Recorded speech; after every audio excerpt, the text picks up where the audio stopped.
দূরে সমুদ্রের ঢেউ আছড়ে পড়ছে, আকাশে হালকা মেঘের ছায়া। বন্দরনগরী চট্টগ্রামের ওপর দিয়ে ভেসে আসছে হেলিকপ্টারের শব্দ।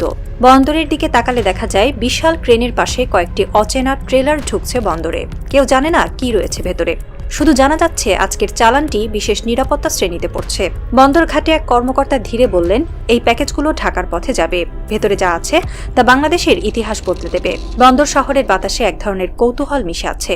সাংবাদিকরা বুঝতে পারছে না এই রহস্যময় চালান আসলে কি, কিন্তু কয়েকদিন পরে খবর ফাঁস হলো এটি বাংলাদেশের আকাশ প্রতিরক্ষা বলয় গঠনের প্রথম ধাপ। পৃথিবীর প্রতিটি যুদ্ধের সূচনা হয়েছে সীমান্তে, কিন্তু শেষ হয়েছে আকাশে। আজকের যুদ্ধ ড্রোন, ক্রুজ মিসাইল ও কৃত্রিম বুদ্ধিমত্তার যুগে রূপ নিয়েছে। ইউক্রেন থেকে ভেনেজুয়েলা পর্যন্ত যে দেশ আকাশ হারিয়েছে সে তার সার্বভৌমত্ব হারিয়েছে। বাংলাদেশ সেই ইতিহাস জানে। আমাদের আকাশের স্বাধীনতা মানে শুধু ভূখণ্ডের নিরাপত্তা নয়, এটি মানে আত্মমর্যাদা, জাতির টিকে থাকা। বাংলাদেশের নিরাপত্তা বিশ্লেষকরা বলছেন, যুদ্ধের ভবিষ্যৎ শুরু হবে রাডার থেকে, শেষ হবে আকাশে। এই উপলব্ধি থেকেই শুরু হয়েছে বাংলাদেশের নতুন প্রতিরক্ষা যুগের যাত্রা। গুঞ্জন আসছে 2025 সালের মাঝামাঝি আঙ্কারার প্রতিরক্ষা মন্ত্রণালয় থেকে পাঠানো এক প্রস্তাব ঢাকায় পৌঁছায়। তাতে গুরুত্বপূর্ণ এজেন্ডা ছিল বাংলাদেশের আকাশ প্রতিরক্ষা সক্ষমতা উন্নয়নে তুরস্ক অংশীদার হতে প্রস্তুত। তুরস্কের দুই শীর্ষ প্রতিষ্ঠান আসেলসান ও রকেটসান যৌথভাবে বাংলাদেশের জন্য প্রস্তাব দেয় হিসার O+ সিস্টেম সরবরাহের। শুধু তাই নয়, তারা প্রস্তাব দেয় কক্সবাজারের কাছাকাছি স্থাপন করা হবে আঞ্চলিক পর্যবেক্ষণ রাডার, যা বঙ্গোপসাগর থেকে উঠে আসা যে কোনো হুমকি শনাক্ত করতে পারবে। তুরস্কের এই প্রস্তাব শুধু চুক্তি নয়, এটি ছিল এক ঐতিহাসিক বন্ধুত্বের ঘোষণা। কারণ আঙ্কারা কখনোই দক্ষিণ এশিয়ার রাজনীতিতে এত গভীরভাবে যুক্ত হয়নি। এই প্রস্তাবেই শুরু হলো বাংলাদেশ তুরস্ক কৌশলগত ঐক্যের পথ চলা। হিসার শব্দের অর্থই দুর্গ। তুরস্কের প্রতিরক্ষা গবেষণা সংস্থা 1 দশকেরও বেশি সময় ধরে এটি তৈরি করেছে। এর বিশেষত্ব হল 360 ডিগ্রি রাডার কভারেজ, উন্নত গাইডেন্স সিস্টেম এবং বহুমুখী আক্রমণ প্রতিরক্ষা ক্ষমতা। এর উন্নয়ন প্রক্রিয়ায় অংশ নিয়েছিল তুরস্কের শতাধিক প্রকৌশলী ও প্রতিরক্ষা বিশ্লেষক, যারা 1 দশক ধরে বিভিন্ন পরিবেশে এটি পরীক্ষা করেছেন। মরুভূমি, সমুদ্র উপকূল, এমনকি তুষারাচ্ছন্ন পাহাড়েও। তারা দাবি করেন এটি একবার সক্রিয় হলে একই সাথে 6টি লক্ষ্যবস্তু শনাক্ত ও ধ্বংস করতে পারে। হিসার O+ এর একটি ব্যাটারি 100 কিলোমিটার দূরের লক্ষ্যবস্তু শনাক্ত ও ধ্বংস করতে পারে। এটি ড্রোন, ক্রুজ মিসাইল, এমনকি স্টেলথ বিমানও মোকাবেলা করতে সক্ষম।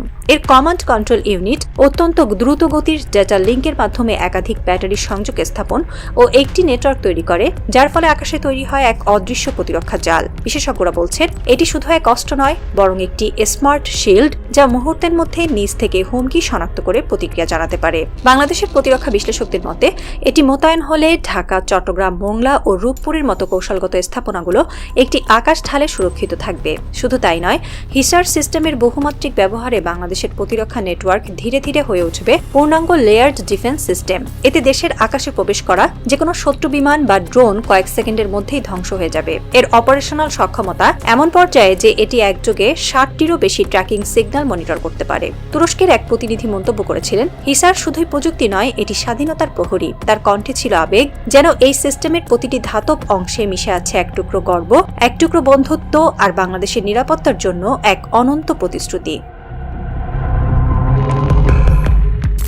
তুরস্কের সঙ্গে বাংলাদেশের সহযোগিতা কেবল প্রতিরক্ষা নয়, এটি প্রযুক্তি হস্তান্তর ও প্রশিক্ষণের চুক্তির দিকে এগোতে পারে। যদি সামরিক কেনাকাটা অব্যাহত থাকে, তাহলে ঢাকায় স্থাপিত হতে পারে ট্রেনিং একাডেমি, যেখানে তুর্কি প্রকৌশলীরা বাংলাদেশি অফিসারদের হাতে তুলে দেবেন উন্নত প্রতিরক্ষা সফটওয়্যার ও রক্ষণাবেক্ষণ জ্ঞান। এই উদ্যোগ শুধু নিরাপত্তা নয়, এটি আত্মনির্ভরতার ভিত্তি গড়ে দিচ্ছে। বাংলাদেশি প্রকৌশলীরা নিজেরাই একদিন রক্ষণাবেক্ষণ করবে এই সিস্টেম, তৈরি করবে পরবর্তী প্রজন্মের প্রতিরক্ষা প্রযুক্তি।